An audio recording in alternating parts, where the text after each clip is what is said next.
Next, I'd like to introduce Tanys Coughlan, who's a registered Reiki master, a crystal master and spiritual practitioner. She's a member of the International Association of Reiki Professionals and the Reiki Healing Association. She feels that life is full of opportunities to help and care for one another, and is so pleased to have found a way to do this through Twillow lifestyle community. After spending over 20 years in the home healthcare, Tanys embarked on this mission of helping others through her spiritual and energy healing practices. Tanys is a Bachelor of Social Science and is also a certified human resource professional with a certificate in human resources as well as a certificate in applied management. She is also the owner and senior consultant with Twillow Consulting, a human resources company that helps small businesses navigate HR issues. So please welcome welcome Tanys Coughlan. Hi everyone, good morning. Really pleased to be here. Thank you so much, Paul, for the invitation to join you all in this.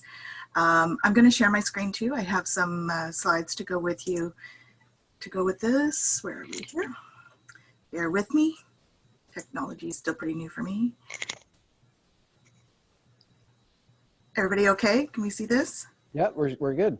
Okay, cool. So, as the others have mentioned, certainly talking about breath is important.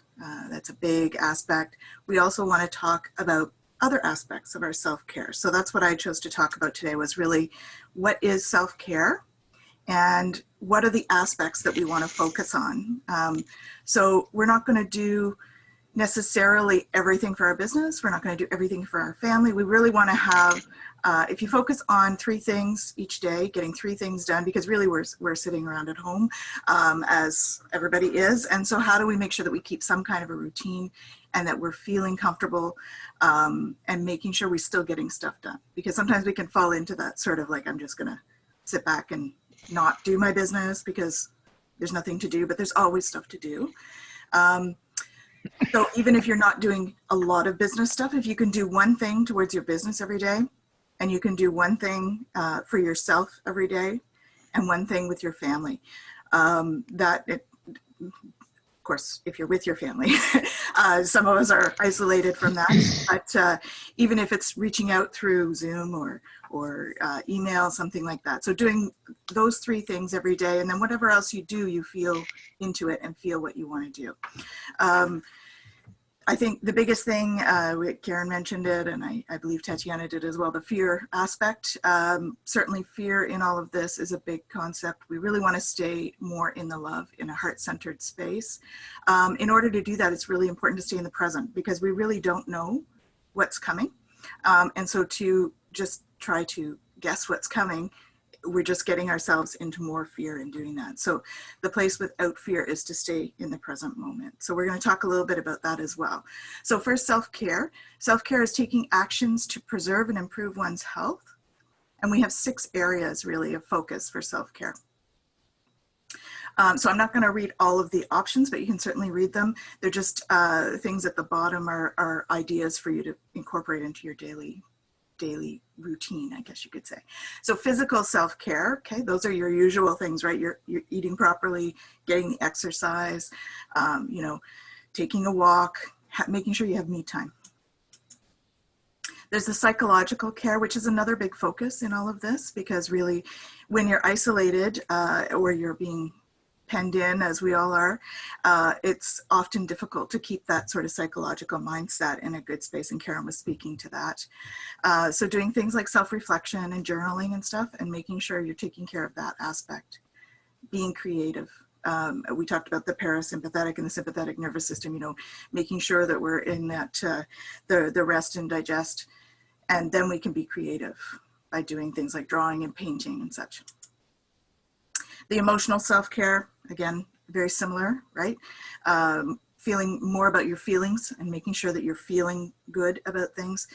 Making sure you're doing things like, you know, watching comedies. Because again, like Karen said, the mindset is so important. If we get caught in really like dark shows and stuff, we're gonna go down that spiral. The personal care thing. So this is about, you know, self-reflection and again, that creative aspect, figuring out what you want in life. So, you know, having a plan for yourself, that kind of thing, doing a vision board. The spiritual self-care. So this is, of course, something I work in a lot. Making sure you're doing your meditation, maybe doing some yoga. There's lots of great stuff online for that sort of thing.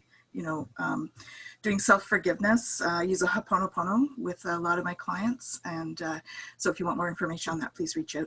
It's something that's really freeing, actually, for a lot of us. We sort of tend to get hard on ourselves, and so the Ho'oponopono can really help that. Professional care. So this one is a little different for us right now, right? Usually we're like off in our offices or in our businesses or working in our businesses. But even if we're working from home, it's really important to just get up and walk away. Make sure you have a lunch and have a break. It helps you to stay fresh when you're working. So I had the privilege this week of being on a mastermind class with Colin Sprake, and he ended up having Jack Canfield come and speak, which was quite an honor. So Jack Canfield is the guy who did Chicken Soup for the Soul. And so he's quite an interesting fellow.